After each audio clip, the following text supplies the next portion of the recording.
आखिर राम मंदिर के निर्माण में ऐसा क्या मिला जिसकी इतनी ज्यादा चर्चा हो रही है। और जब नासा के वैज्ञानिकों को इस घटना के पीछे की सच्चाई पता चली तो उनके भी होश उड़ गए। दोस्तों, जैसा कि आप सभी लोग जानते हैं कि राम मंदिर बनकर पूरी तरह तैयार हो चुका है और अब सभी लोग 22 जनवरी का इंतजार कर रहे हैं, क्योंकि इस दिन का भारत के लोगों को ही नहीं बल्कि दुनिया भर के लोगों को इंतजार है, क्योंकि इस दिन के बाद राम मंदिर के दरवाजे हमेशा के लिए खोल दिए जाएंगे। आपको बता दें कि भगवान राम की मूर्ति बनवाने के लिए देश के 3 सबसे बड़े मूर्तिकारों को बुलाया गया है। दोस्तों, ये तो आपको पता ही होगा कि 22 जनवरी 2024 को राम मंदिर में भगवान राम की मूर्ति स्थापित की जाएगी। आज ये मंदिर भले ही बनकर तैयार हो गया हो, लेकिन इस मंदिर के निर्माण के समय कई ऐसे चमत्कार हुए हैं जिसे देखकर आपके भी होश उड़ने वाले हैं। यहाँ तक कि इन रहस्यमयी घटनाओं को देखकर नासा के वैज्ञानिकों ने तो अपना सर ही पकड़ लिया है, और तो और वो ऐसी गहरी सोच में पड़ गए हैं कि मानो उन्होंने कोई भयानक चीज देख ली हो। आज की इस वीडियो में हम राम मंदिर के निर्माण के दौरान हुए चमत्कारों और रहस्यमयी घटनाओं के बारे में आपको बताएंगे, जिसे देखकर आप भी हैरान होने वाले हैं। लेकिन वीडियो में आगे बढ़ने से पहले अगर आप भी भगवान श्री राम के सच्चे भक्त हैं तो वीडियो को एक लाइक करके कमेंट में जय श्री राम जरूर लिखिएगा। तो चलिए शुरू करते हैं आज की इस वीडियो को। दोस्तों, आपको बता दें कि जब इस मंदिर के निर्माण का काम चल रहा था तब एक 1200 खंभों की ड्राइंग तैयार करवाई गई और अमेरिका से एक विशिष्ट वैज्ञानिकों की टीम को बुलवाया गया ताकि वो इसका निरीक्षण करके होने वाली हर एक कमियों को दूर कर सकें और राम मंदिर की शान में 4 चांद लगा दें। लेकिन जैसे ही राम मंदिर के निर्माण के वक्त वहाँ की धरती को खोदा गया, तब उस जगह से एक ऐसी चीज निकली जिसे देखकर वहाँ मौजूद सभी लोगों के होश उड़ गए। और उस रहस्यमयी चीज ने न सिर्फ उन वैज्ञानिकों के होश उड़ाए बल्कि भारत सरकार को भी हिलाकर रख दिया, जिसके बाद तुरंत एक कमेटी बनाई गई और वो उसकी जांच करने के लिए लग गई। और फिर उसके बाद कुछ ऐसा हुआ कि वो सभी लोग प्रभु श्री राम के भक्त बन गए। दरअसल यह बात है राम मंदिर के निर्माण के समय की, जब अमेरिका से थॉमस नाम के एक वैज्ञानिक भारत में राम मंदिर निर्माण कार्य के दौरे पर आए हुए थे। यहाँ आकर उन्होंने देखा कि राम मंदिर का निर्माण काफी तेजी से चल रहा है, जिसके बाद वो भी मंदिर निर्माण के काम में लग गए। तभी एक दिन जब वो अपना काम कर रहे थे, तभी उनकी नजर मंदिर परिसर की तरफ गई तो उन्हें वहाँ पर एक ऐसी जगह दिखाई दी जहाँ पर जमीन नरम पड़ी हुई थी। देखने में वो धरती बाकी जगह से काफी अलग दिख रही थी। तभी थॉमस समेत सभी वैज्ञानिक काफी ज्यादा क्यूरियस हो गए और उन्होंने तुरंत वहाँ के मजदूरों को उसी जगह पर खुदाई करने के लिए बोल दिया। एक बार के लिए तो मजदूर भी हैरान हो गए कि ऐसी धरती की वो लोग खुदाई क्यों करवा रहे हैं, लेकिन फिर भी वो जैसे तैसे खुदाई करना शुरू कर देते हैं। जिसके बाद जैसे ही वहाँ पर खुदाई शुरू हुई तो कुछ ही देर बाद उस धरती से पानी का प्रवाह शुरू हो गया। उस बहते हुए पानी को देख खुदाई करने वाले मजदूर परेशान हो गए, क्योंकि पानी के अंदर खुदाई करना मुश्किल ही नहीं बल्कि नामुमकिन सा हो गया था। लेकिन जब इस पानी का निरीक्षण हुआ तो पता चला कि यह पानी पास में बह रही सरयू नदी का है। इस घटना ने सभी वैज्ञानिकों को एक गहरी सोच में डाल दिया और वो ये सोचने लगे कि अगर ऐसे ही पानी निकलता रहा तो यहाँ पर एक भव्य मंदिर का निर्माण कैसे हो पाएगा, क्योंकि एक पानी की सतह पर मजबूत मंदिर बनवाना कोई आसान काम नहीं है। उस समय सभी के दिमाग में एक ही बात चल रही थी कि सरयू नदी का मंदिर की भूमि के मिलना कोई चमत्कार है या फिर कोई कुदरत का करिश्मा, ये तो कोई भी नहीं जानता था। आखिरकार जब कोई भी समाधान नहीं मिला तब सभी लोग मिलकर भगवान श्री राम से प्रार्थना करने लगे, क्योंकि जब तक माता सरयू के पानी की धारा बंद नहीं होगी तब तक आगे का काम शुरू नहीं किया जा सकता था। लेकिन अगले ही दिन श्री राम ने उनकी पुकार सुन ली और माता सरयू का पानी अपने आप बंद हो गया और एक बार फिर राम मंदिर का निर्माण कार्य जोरों शोरों से शुरू हो गया। और ये काम इस कदर चला कि अब यह अपने अंतिम छोर पर पहुंच चुका है, या फिर कहें कि यह पूरा बनकर तैयार ही हो गया है और 22 जनवरी को यहाँ भगवान राम की प्राण प्रतिष्ठा की जाएगी। यह मंदिर इतना भव्य बना है कि इसे देखने के लिए भारत सरकार ने यहाँ पर एक अंतर्राष्ट्रीय हवाई अड्डा भी बनवाया है, ताकि देश और दुनिया भर के सभी लोग सीधे ही यहाँ पर आ सकें और इस भव्य मंदिर को देख सकें।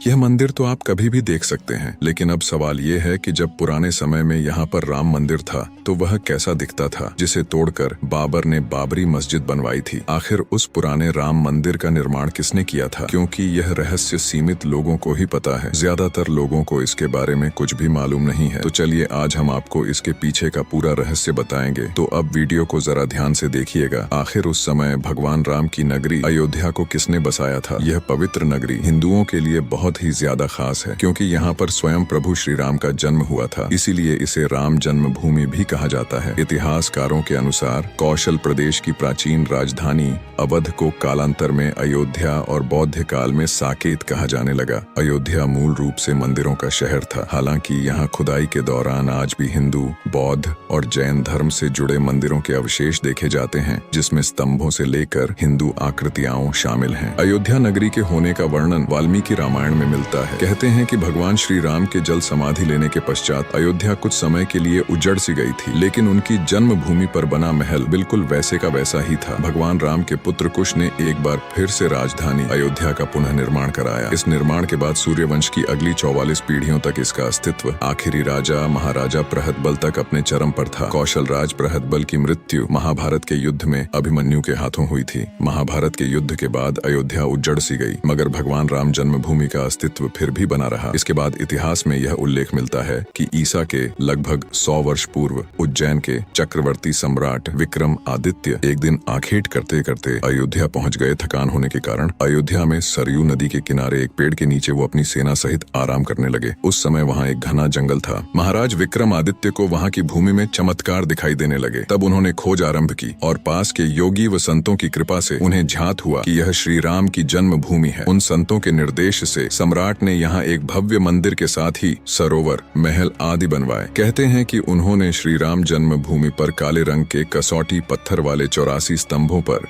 विशाल मंदिर का निर्माण करवाया था। उस मंदिर की भव्यता देखते ही बनती थी। विक्रम आदित्य के बाद के राजाओं ने समय समय पर इस मंदिर की देखरेख की। इतिहासकारों के अनुसार 600 वर्ष ईसा पूर्व अयोध्या में एक महत्वपूर्ण व्यापार केंद्र था। इस स्थान को अंतरराष्ट्रीय पहचान 5वीं शताब्दी में ईसा पूर्व के दौरान तब मिली जब यह एक प्रमुख बौद्ध केंद्र के रूप में विकसित हुआ। तब इस जगह का नाम साकेत था। कहते हैं कि यहाँ 30 बौद्ध मंदिर थे और 3000 भिक्षुक रहते थे, और यहाँ हिंदुओं का एक प्रमुख और भव्य मंदिर भी था जहाँ रोज हजारों की संख्या में लोग दर्शन करने आते थे। इसके बाद ईसा की 11वीं शताब्दी में यहाँ कन्नौज के राजा जयचंद्र आए और उन्होंने मंदिर पर सम्राट विक्रमादित्य के शिलालेख को उखाड़कर अपना नाम लिखवा दिया। पानीपत के युद्ध के बाद जयचंद्र का भी अंत हो गया। इसके बाद भारतवर्ष पर बाहरी लोगों का आक्रमण बढ़ गया।